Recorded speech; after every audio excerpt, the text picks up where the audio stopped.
नमस्कार दोस्तों, मैं हूँ राम अवतार मीना और भाई स्वागत है आप सभी का एक बार फिर से इस नए वीडियो में। सबसे पहले तो आपको और आपके परिवार को मकर संक्रांति की हार्दिक शुभकामनाएं। राइट ना, मैं हूँ हैदराबाद और भाई आज पहुँचा हूँ हैदराबाद में उस लोकेशन पे, उस स्थान पे जिसकी बदौलत स्थापना हुई थी हैदराबाद। तो राइट ना मैं पहुँचा हूँ गोलकोंडा किले पे और आज आपके साथ मिलके एक्सप्लोर करूँगे उस हैदराबाद के महान ऐतिहासिक किले को जिसकी बदौलत स्थापना हुई थी हैदराबाद की। तो भाई यहाँ से इसका प्रवेश द्वार और दक्षिणी भारत में यहाँ पे पोंगल का त्यौहार होने की बदौलत काफ़ी सारी भीड़ है, बहुत ज़्यादा भीड़ हो रही है। बट चलते हैं अब अंदर की तरफ और एक्सप्लोर करते हैं आपके साथ मिलके। मेन गेट से एंट्री लेने के बाद आएगा सबसे पहले क्लैपिंग पॉइंट। एक ऐसा पॉइंट दोस्तों जिसने आज से 900 साल पहले आज की भारत की साइंस एंड टेक्नोलॉजी को फेल कर दिया था। बताता हूँ कैसे, देखते जाओ। तो यहाँ पे ताली बजाइए, इन तालियों ऐसी कनेक्टिविटी है दोस्तों कि यहाँ से जो महाराजा का सिंहासन था वो 500 फीट की हाइट पे था, फिर भी इन तालियों की आवाज़ कंपन होकर महाराजा तक पहुँच जाया करती थी और सारे संकेत महाराजा को मिलते रहते थे।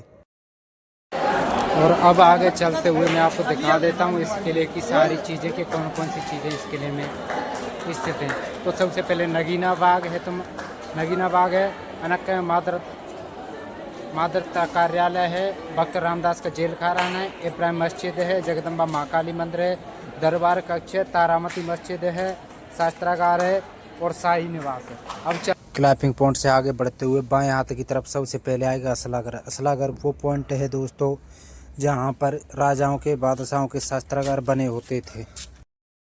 लघु बंद तोरण द्वारा यह किले के अंदर भव्य इमारतों में से कि इसकी शैली के आधार पर यह माना जाता है कि इमारत को 16वीं शताब्दी के उत्तरार्ध में बनाया गया था। इमारत के संग्रहित शस्त्रों का इसका प्रयोग शस्त्रागार के रूप में किया जाता है। तो अब यहाँ पे मिलता है हमें 16वीं सदी का निर्मित एक शस्त्रागार। करीब 3 मंजिला इमारत और 100 से 150 कमरे बने हुए हैं दोस्तों। अनुमान लगा सकते हैं कि बादशाह ने किले की सुरक्षा के लिए कितना बड़ा जखीरा हथियारों को जोड़ के रखा हो, जिसमें तोपें भी होंगी और भी हथियार होंगे बहुत सारे। तो इस चीज़ से हमें पुख्ता प्रमाण मिलते हैं कि बादशाह ने किले की सुरक्षा के कड़े इंतजाम किए हैं। फाइनली नीचे से घूमते हुए अब मैं चलता हूँ ऊपर की तरफ और ऊपर पहुँचने के लिए आपको दिख रहा होगा कितनी हाइट पर मुझे पहुँचना होगा। मैं चलता हूँ आगे और आगे जाके फिर मैं ऊपर जाके आपको फिर और एक्सप्लोर करता हूँ, ऊपर से फिर दिखाता हूँ तुम्हें सारी चीज़ें। लगा हुआ है एक साइन बोर्ड यहाँ से दरबार हॉल ऊपर पहुँचने के लिए, जहाँ पर राजा का दरबार लगा करता था, उस जगह पहुँचने के लिए यहाँ से रास्ता बनाया गया। अब चलते हैं ऊपर की तरफ और फिर ऊपर से कराते हैं आपको रूबरू। और ये है राजा के शाही दरबार का नज़ारा, जहाँ पर राजा अपनी जनता प्रजा को और सेनाओं को कुछ आदेश दिया करता था, उनको समझाया करता था। तो उसके अंदर का नज़ारा है कुछ इस तरीके से। यहाँ पर राजाओं की सभाएं हुआ करती थी और यहाँ से ही राजा अपनी सेना को कुछ दिशा निर्देश दिया करता था। और यहाँ पे बना हुआ है पानी का कुंड। इससे अनुमान लगाया जा सकता है कि या तो यहाँ से पीने के लिए पानी का इस्तेमाल किया जाता होगा और या फिर नहाने के लिए पानी का इस्तेमाल किया जाता होगा। यहाँ पर बने हुए इसके स्टेप जो इसमें उतरने चढ़ने के लिए लगाए गए हैं। बाकी आप देख सकते हो पानी के साथ छवि भी मौजूद है यहाँ पे। तो इससे अनुमान लगाया जा सकता है कि या तो यहाँ से पानी पीने के लिए इस्तेमाल किया जाता होगा या फिर नहाने के लिए पानी इस्तेमाल किया जाता होगा। अब बारी आती है दोस्तों इस किले के इतिहास की। तो आपको बता दूं कि बात आज से करीब 800 साल पहले की है, जब दक्षिणी भारत के अधिकतर हिस्से पर बेमनी राज्य का शासन था। उसी शासन के साथ साथ दक्षिण भारत का एक राज्य था, राज्य का नाम था वारंगल। और वारंगल में एक राजा हुए थे, राजा का नाम था प्रतापरुद्र देव। प्रतापरुद्र ने 1266 ईस्वी के आसपास अपने जो राज्य की सीमा थी उसके दक्षिणी हिस्से पर एक चौकी के रूप में सबसे पहले इस किले के स्थान पर बनवाई थी एक चौकी, जो मिट्टी की एक चौकी बनवाई थी दक्षिणी क्षेत्र की देखरेख करने के लिए। तो धीरे धीरे प्रताप रुद्रदेव के बाद बहमनियों ने अपना शासन बढ़ाया और प्रताप रुद्रदेव को कर दिया पराजित। उनको पराजित करने के बाद इस गोलकुंडा का प्रशासक नियुक्त किया था कुली कुतुब खां को। और जब धीरे धीरे जब कुली कुतुब खां इस स्थान पर एक संरक्षक के रूप में अपना राज्य कर रहा था, तो बहमनियों की शक्ति धीरे धीरे परास्त होने लगी। उनकी उसी परास्त होती हुई परिस्थितियों का फायदा उठाते हुए कुली कुतुब शाह ने 1518 ईस्वी के आसपास अपने आप को एक स्वतंत्र घोषित कर दिया और फिर इस किले का निर्माण करवाया था गोलकुंडा।